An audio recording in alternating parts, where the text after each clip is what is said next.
muito nas reuniões de obreiro lá do Belém. Uma vez o pregador falou que ele aprendeu com o professor dele que a ovelha só aprende quando ela é ferroada com fogo.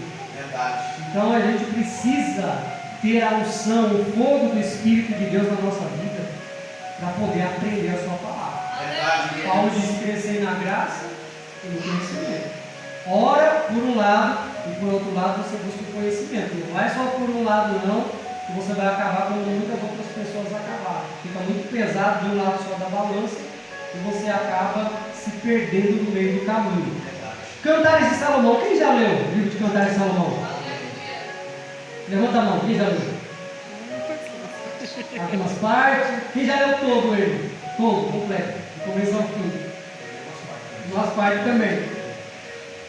Se você ora ao ler a Bíblia, o livro de Cantares de Salomão é um livro que você tem que orar o dobro. Porque ele é muito complicado. Ele é muito difícil de você compreender. E além disso, ele tem um linguajar, além do romântico, ele tem um linguajar que, se nós não tomarmos cuidado, se nós não oramos para poder interpretar a sua palavra do Senhor, nós nos deixamos cair no erro da sensualidade, porque ele leva para um linguajar um pouco sensual. Então, se você ora ao ler a Bíblia, ore 2 vezes mais quando você for ler o livro de Cantares de Salomão. Além do linguajar profético que ele tem um linguajar muito simbólico. Então as palavras no livro de Cantares de Salomão, às vezes ele está comparando a Sulamita com as éguas de Faraó. Cabe isso? Não tem. Se chegar numa moça hoje e falar, te comparo com as éguas de Faraó, você vai levar um tapa no meio da orelha, não vai ter nenhum rumo para onde você vai caminhar. Mas era a forma de expressão que na época era normal. Na época era natural, então você precisa conhecer esse linguajar, essa simbologia também por trás das palavras. Livro de Cantares de Salomão, para quem não sabe, irmãos, a Bíblia ela passou por um processo de construção. Tá? Ela passou por um processo de construção, até chegar em nossas mãos demorou aí uns 4.000 anos. Depois de Cristo, os pais da igreja, ao selecionarem os livros que nós temos hoje em mãos, não sabem. Conhece a história dos livros apócrifos, que foram aqueles que foram banidos da Bíblia por trazer uma mensagem falsa. O livro de Cantares de Salomão ele ficou ali pendurado, porque muitos diziam, como pode um texto desse tipo entrar dentro da Bíblia? Um texto de romance, um texto onde se fala mais de um relacionamento de um homem com uma mulher. Mas aqueles que oravam, como eu digo, aqueles que entendiam o lado profético, eles entenderam que no livro de Cantares de Salomão existe uma mensagem profética. Não é apenas um romance entre duas pessoas, existe uma mensagem profética. E para os antigos, para os judeus, eles entendiam que era o relacionamento de Deus para com o povo de Israel. Para a igreja, o relacionamento de Cristo para com a sua noiva. Então, quando você lê o livro de Cantares de Salomão, não leia apenas ele vendo duas pessoas, leia ele entendendo que é hoje o relacionamento entre Cristo e a igreja. Na fala do homem, do amado, é Cristo. Na fala da amada, você coloca a igreja. Então você começa a compreender todo o sentido profético que tem dentro do texto. Glória a Deus. Precisamos um pouco, irmãos, adentrar no campo histórico. No contexto histórico. O que estava acontecendo no Cantares de Salomão? Então, para a gente entender um pouco, aqui no capítulo 8, nós vamos ter a resposta. Capítulo 8, versículo 11 e 12. Salomão possuía uma vinha em Baal-Amon. Ele entregou a sua vinha a arrendatários. Cada um devia trazer pelos frutos da vinha 12 quilos de prata. Quanto à minha própria vinha, esta está em meu poder. Os 12 quilos de prata são para você, ó Salomão. Então você tem aqui um rei, Salomão, no seu trono, dono de muitas propriedades. E para quem não sabe, na época de Salomão foi uma época de paz, não teve guerra. Mas por que não teve guerra? Porque ele comprou todos os cavalos da época. Então como que pode ter guerra se o meu inimigo não tem cavalo para guerrear contra mim? O Salomão, além de sábio, ele foi muito rico.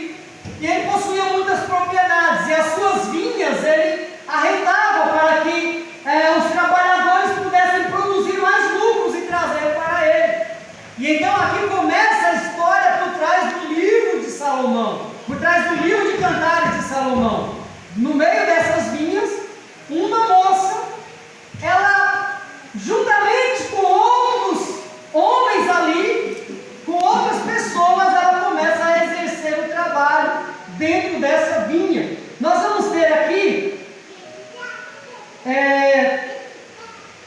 no capítulo 1, versículos 7 e 8.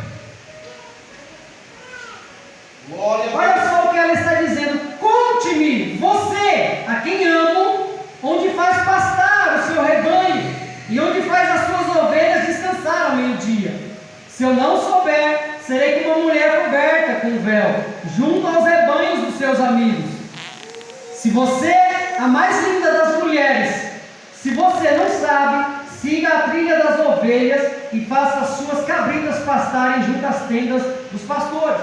Veja bem o que está acontecendo. Salomão, ao andar no meio das suas propriedades, ele encontra aquela mulher bonita. Ele encontra aquela mulher que lhe enche os olhos.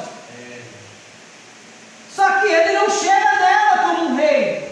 O que está acontecendo aqui? Salomão não se aproxima dela como um rei, por quê? Infelizmente, você sabe que muito dinheiro ele chama a atenção de pessoas. Hoje você vê pessoas famosas, né, homens principalmente de 70, 80 anos, com meninas de 19, 20 anos em diante. Isso não tem como você olhar para isso e falar: isso é um relacionamento amoroso. Então Salomão, ele se disfarça de pastor, e agora ele vai disfarçar de pastor, conhecer aquela jovem que um dia ele olhou e se apaixonou por ela. A Bíblia não conta detalhadamente o que estava acontecendo, mas entre linhas nós conseguimos trazer essa interpretação do texto. E quando essa moça se apaixona por Salomão, mesmo sem saber que ele era rei, ela se apaixona por ele. É onde surgem os poemas de Cantares de Salomão. Ele recita para ela o que ele acha dela, da beleza dela, e ela retorna para ele também com elogios. É um poema, é um eterno poema de um elogiando o outro. Você é a mais bela entre as mulheres, e ela vai e fala: e você também é o mais belo entre os homens. Aquela troca de palavras. Não é à toa que hoje, irmãos, muitos não sabem, mas muitos louvores que nós temos hoje é esse romance do livro de Cantares de Salomão. O meu amado é o mais belo entre milhares e milhares. É Cantares de Salomão. Aquele corinho antigo da Batista, né? E ele vem saltando sobre os montes. É Cantares de Salomão. Então muitos dos louvores que nós temos hoje está de uma forma enraizado nesse poema salomônico que muitos não sabem a interpretação. Mas agora, qual é o sentido espiritual de tudo isso? Salomão aqui, ele é uma figura do Jesus que estava por vir. Por quê? Porque você vai ter um Jesus rei, um Jesus dono de toda a riqueza, um Jesus que não precisava descer entre nós, mas que fez questão de deixar-se despojar de toda a sua beleza, de toda a sua glória, e descer até nós para poder nos conquistar, para poder nos trazer de volta para Ele, para poder nos relacionar com Ele com maior proximidade. Aleluia. Então, você vê que a figura de Salomão aqui já está representando o próprio Jesus, que se despojou de toda a riqueza, de tudo, toda a glória, simplesmente para ter um relacionamento mais profundo, para saber as lutas que você passa no seu dia a dia mais de perto. Jesus, ele sentiu a dor que foi criada lá no Gênesis, ele sentiu o sofrimento, ele passou por tudo que um Deus não precisava passar, um rei não precisava passar, mas ele simplesmente foi e se entregou para Deus. Glória a Deus. Esse é o principal motivo de estarmos aqui. Aleluia. O amor. Salomão, disfarçado de pastor, olha para sua amiga e fala: olha, eu tenho que ir. O noivo agora não pode mais ver a noiva. Tem que ir. Só pode ver a noiva agora quando casa, Luiz. Já pensou? Onde você fala assim: eu estou namorando. Tá os dois andando de mão dada, né? É, pastor? Nos períodos bíblicos não existia namoro, não, gente. Você fala: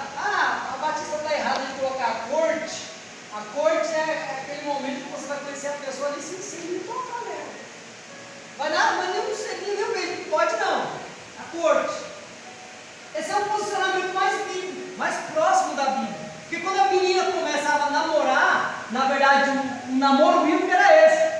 Era o pedido de casamento. Quer casar comigo? Quero. Então espera que quando eu voltar, eu já vou voltar tudo pronto, já vou voltar direto para o casamento. E então ele faz a promessa, aquela moça fica lá, esperando. No Novo Testamento a gente vai ter uma explicação para esses acontecimentos. João Batista, ele fala que ele se sentia como um amigo do noivo. Tá? O que era o amigo do noivo? O amigo do noivo era um amigo especial do noivo que levava os seus presentes para a noiva, que levava as suas cartinhas. Então essa troca de poemas aqui é intermediado por alguém, é um amigo que está levando. Então João Batista ele teve esse privilégio de se sentir como amigo do noivo, de preparar o caminho, de entregar a mensagem, de entregar o presente para aquela noiva que estava sendo preparada a partir dali. E imagina só, irmão, você ser amigo do noivo. Nós temos esse amigo hoje aqui conosco. É o Espírito Santo de Deus. Aleluia. É Ele que faz essa intervenção entre Cristo e nós. É Ele quem traz os dons espirituais para a igreja. É Ele quem presenteia a noiva do Senhor por intermédio da revelação da palavra. É Ele que nos guia por toda a verdade. Então nós estamos esperando o noivo, mas nós não estamos sozinhos. O amigo do noivo constantemente vem nos dar notícia e dizer: olha, ele está chegando, espera aí, que ele vai vir te buscar. E quando nós estamos desanimados, não, calma, fortalece o seu coração que o noivo está chegando, ele vai vir te buscar, vai ter um casamento, vai dar tudo certo. Aleluia. Então nós temos esse privilégio de ter o amigo do noivo em nossas vidas, para poder nos entregar o presente do Senhor em nossos corações. Salomão vai, ela não sabia ainda que era o rei, e a promessa de voltar. E aqui nós vamos adentrar em um texto que eu gostaria de ler, capítulo 2, versículo de número 10 até o 14. Levante-se, minha querida, minha bela, e venha comigo. Veja, o inverno passou, acabou-se as chuvas e já se foram. Aparecem as flores na terra e chegou o tempo de cantar. Já se ouve em nossa terra o arrulhar dos pombos. A figueira produz os primeiros frutos. As vinhas florescem e espalham sua fragrância. Levante-se, venha, minha querida, minha bela, venha comigo, minha pomba, que está nas fendas da rocha, nos esconderijos, nas encostas dos montes. Mostre-me o seu rosto, deixe-me ouvir a sua voz, pois a sua voz é suave, o seu rosto é lindo. Aqui nós vamos ter um convite.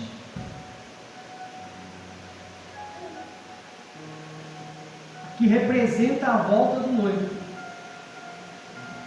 Aquele que parecia que tanto tempo tinha ido, só vai de viagem, né? Você ansioso para aquela pessoa voltar, coração apertado ali com saudade. O momento da partida é muito triste, mas mais triste ainda é você passar noites, dias e noites com saudade daquela pessoa que partiu, sem saber o dia que aquela pessoa vai voltar. A igreja está nesse dilema, há 2000 anos. Jesus é o único que se comprometeu com o relacionamento, e há 2000 anos mantém esse relacionamento puro, infalível, saudável, sem comprometer mais nada. Porque a sua promessa é viva sobre nós. E Ele disse que vai voltar. Às vezes nós como igreja acabamos caindo no sono. Acabamos dormindo um pouquinho aqui e um pouquinho ali. E esquecemos que estamos vivendo os últimos momentos. Estamos vivendo os últimos dias na face da terra. Falta pouco para o Senhor voltar para as nossas vidas. Eu vou já mostrar para os irmãos o que está acontecendo nesse texto. Mas antes eu preciso ler aqui no capítulo 2, o versículo 2, se você puder acompanhar comigo. Olha o que o noivo, olha o que o amado diz para sua amada. Como um lírio entre os espinhos, é a minha amada entre as jovens. Imagina um monte de espinho e lá no meio aquele lírio. Um lírio é uma flor, tá? A beleza de uma flor no meio de um monte de espinhos. A palavra de Deus diz que nós somos a luz do mundo. O mundo jaz no maligno, o mundo jaz em trevas, mas o Senhor, Ele olha para nós e Ele consegue enxergar em nós um lírio, uma bela flor, mesmo em meio a esse mundo tenebroso, a esse mundo de escuridão, de trevas, mas nós estamos lá brilhando, estamos mostrando para Ele que a luz dEle continua brilhando sobre a nossa vida, que a luz dEle continua acesa sobre os nossos corações. Irmãos, nunca deixe o brilho do Espírito Santo de Deus se apagar no teu rosto, nunca deixe a graça de Deus se apagar na sua vida, por onde você passar, onde você for, deixe a presença de Deus resplandecer na sua vida. É o brilho de Deus que não pode faltar em nós, e Ele vai continuar olhando para nós e dizendo: como um lírio entre os espinhos, é a minha amada. No meio desse mundo de trevas, você continua brilhando, continua linda. Quem dizer para você, irmãos, que a noiva, que a igreja do Senhor perdeu a sua pureza, é um falso profeta, é mentiroso. Quem perdeu a sua pureza foi aqueles que abandonaram a igreja, foi aqueles que abandonaram a Cristo. A igreja de Deus não tem nada a ver com isso. Jesus falou que é lícito que o joio cresça junto com o trigo, mas naquele tempo vai ser separado.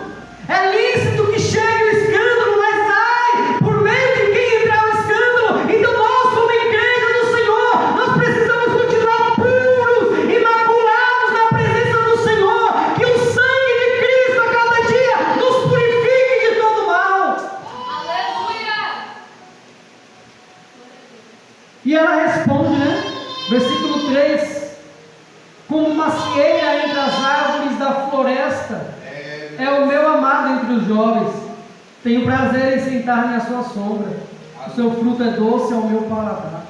Tenho prazer em sentar-me à sua sombra. O salmista Davi diz: aquele que habita no esconderijo do Altíssimo, a sombra do Onipotente descansará.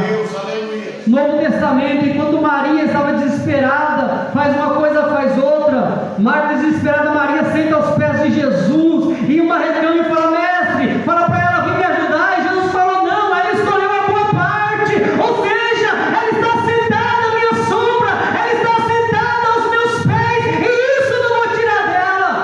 Glória a Deus, aleluia. E o seu fruto é doce ao meu paladar. O que é o fruto do noivo aqui? É a palavra, é a graça. Quem nunca se deleitou em ouvir uma pregação da palavra do Senhor e sair leve, regozijando diante da presença de Deus?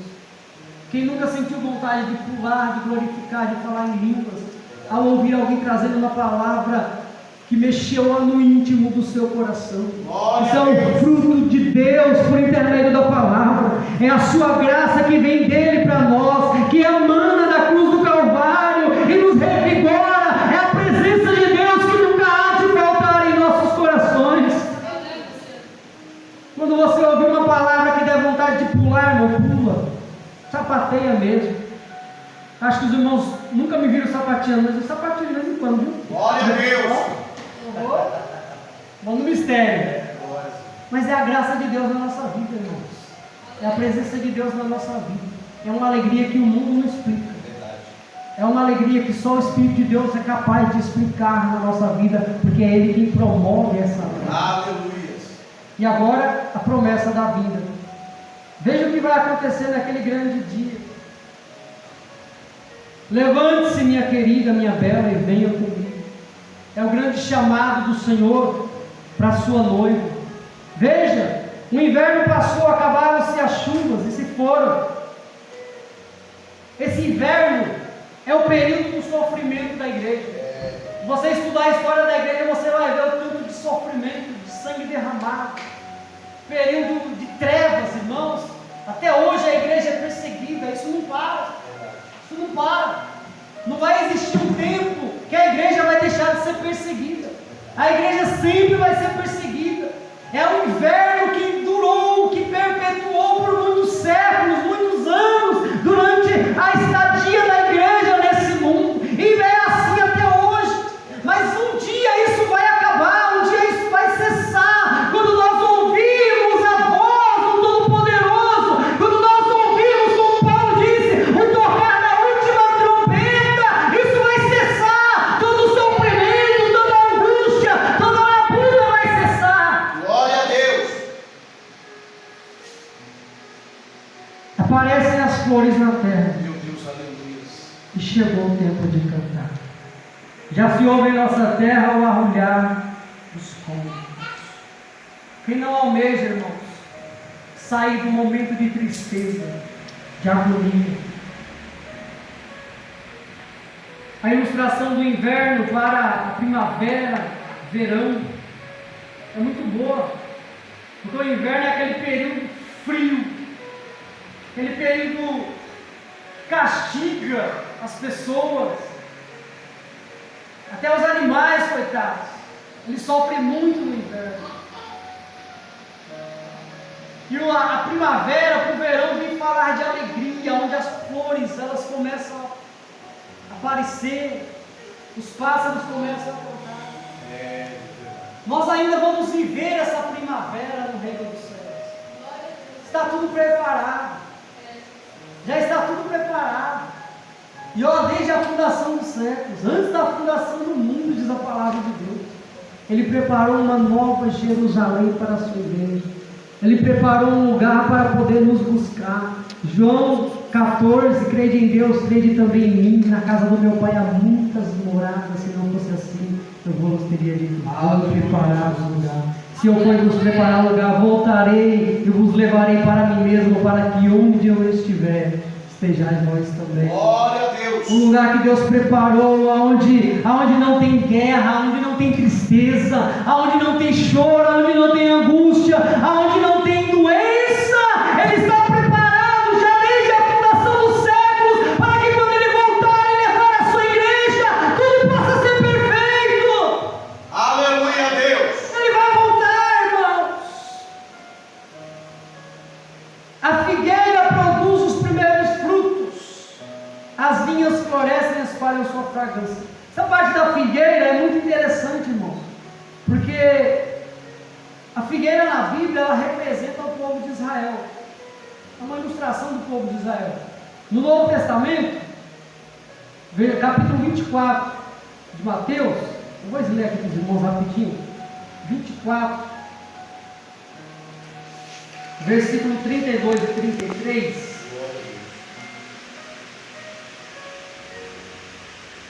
Aprendam a lição da figueira. Quando seus ramos se renovam e suas folhas começam a brotar, vocês sabem que o verão está próximo. Assim também, quando virem todas essas coisas, saibam que ele está próximo às portas. A figueira produz os primeiros frutos. Israel é o relógio do arrebatamento da igreja. Porque muitos hoje estão com o olhar voltado para Israel. Você entra na internet, aí é youtuber falando, é não sei quem falando, é guerra daqui, é guerra de lá, mas todo mundo está olhando para o povo de Israel. Porque tudo que acontece lá são sinais proféticos que a Bíblia já nos mostrou a respeito da vinda e da volta do Messias, de Jesus. E está acontecendo muita coisa, cada dia tem uma notícia nova. Já há alguns anos, eu não sei se os irmãos sabem, mas aquela profecia de Ezequiel, capítulo 47, que fala sobre o rio de águas puras, que ele vai correr, ele vai desabar no Mar Morto, e as águas do Mar Morto deixarão de ser salgadas e passarão a ter vida. Isso já está acontecendo. As águas do Mar Morto literalmente estão deixando de ter sal. Se você for lá hoje, tem até peixe já nadando nas águas do Mar Morto. Em volta do Mar Morto se formam umas poças de água, que eles chamam de molaines, umas poças de água que eles pegam daquela água que já é água potável, água que se pode consumir e beber. Uma coisa que há uns anos atrás era impossível acontecer diante da ciência. Olha o que está acontecendo em Israel. Muitos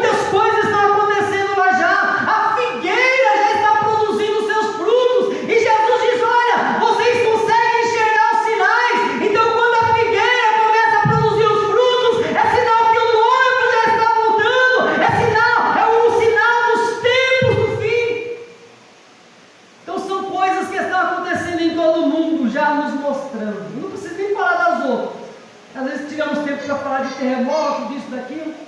Mas as coisas finais, falta muito pouco, irmãos, muito pouco. Tem apenas 20 e pouquinhos anos aí de Evangelho, isso não é nada, diante de todo o tempo que a igreja esperou. E nós estamos tão perto da vinda do Senhor Jesus, que nós só não conseguimos enxergar os sinais se nós não tivermos olhos espirituais para poder enxergar. Levante-se e venha, minha querida, minha bela, venha comigo, minha pomba. Olha a expressão que ele utiliza: minha pomba que está na fenda da rocha, nos esconderijos, nas encostas dos montes, mostre-me o seu rosto e deixe-me ouvir a sua voz, pois sua voz é suave e o seu rosto é limpo. Quando a pessoa vem da guerra, irmãos, eles não vêm perfeitos. Todos. Eles trazem uma marca da guerra, né, pastor? Tem uns que vêm sem perna, infelizmente, outros vêm sem braço. Mas tem uns que nem que seja um arranhão, um risco, um corte. Alguma marca ele vai trazer. A igreja do Senhor está em guerra há mais de 2000 anos. Estamos cheios de cicatrizes. Estamos cheios de marcas. Estamos cheios de ferimentos no nosso corpo, por amor do Evangelho. Nós estamos vindo de guerra constantemente. A guerra não se acaba. É uma guerra espiritual. Paulo falou: não temos que lutar contra carne e sangue, mas contra principados e potestades. Então a guerra é constante. A igreja do Senhor está cheia de marcas dessa guerra. Mas isso tirou a pureza, a branquidão da sua veste? Não. A marca no seu corpo. A veste continua pura. A veste continua branca diante da presença do Senhor. Sai, minha noiva. Salomão entra no meio daquelas propriedades agora à procura da Sulamita, para poder buscar ela. O tempo perfeito, o sol radiante, flores, pássaros. Ei, Sulamita, aonde você está? Eu vim te buscar para poder te levar comigo. Sai de onde você estiver. Se estiver no meio, dentro dos penhascos, sai daí. Se estiver nas encostas, venha onde você está. É a voz do Senhor, irmão, que vai ecoar nos quatro cantos da terra, dizendo: minha noiva, aonde você está? Sai agora, para comparecer à minha presença. Chegou o dia do casamento.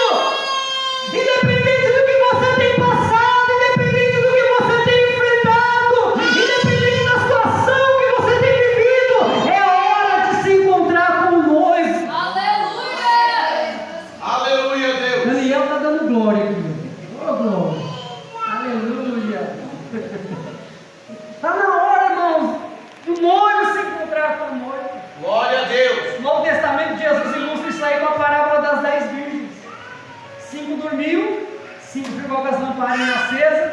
As que estavam atentas ouviram a voz do esposo com as lâmpadas acesas e entraram.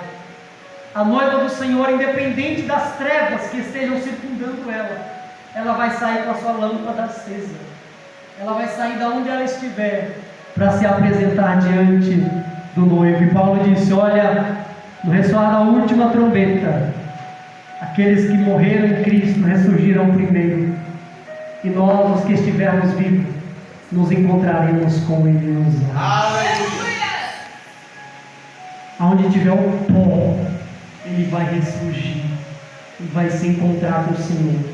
Porque a promessa do Senhor não é para o físico, não é para o material, é para o espiritual, para a nossa vida espiritual diante da sua presença. É uma promessa que ultrapassa a linha do tempo, é uma promessa que ultrapassa o cronos, né, o nosso relógio. É uma promessa eterna, uma promessa atemporal. Ele está para buscar a sua noiva, para poder nos levar à sua presença. Agora você já viu, é bem difícil você ver um relacionamento onde uma pessoa, depois dela cair numa situação deplorável, Às vezes a outra pessoa que tanto falava que lhe amava, qual é a primeira coisa que ela faz? Abandona, deixa de lado.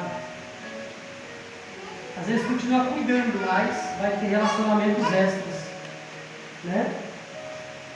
Jesus, Ele olha para nós com um olhar diferente. Estamos cheios de marca. Espiritualmente o nosso rosto está tudo marcado. A nossa pele está toda marcada espiritualmente. Mas olha o que Ele diz: mostre-me o seu rosto. Glória a Deus. E no final Ele fala: por quê? Porque o seu rosto é lindo. Não são as marcas do sofrimento que vai apagar a tua beleza espiritual diante do Senhor. Não são as dificuldades da vida que vão apagar a tua beleza espiritual diante do Senhor. Independente do que vier, independente do que acontecer, irmão, você vai continuar sendo perfeito espiritualmente, tendo clareza na sua vida espiritual. Suas lâmpadas vão continuar acesas e Ele vai continuar olhando para o teu rosto da mesma forma como Ele sempre olhou. Ele nunca vai te abandonar. E para fechar a mensagem, deixe-me ouvir a sua voz, pois sua voz é suave. Glória a Deus. Se em algum período da sua vida você se calou,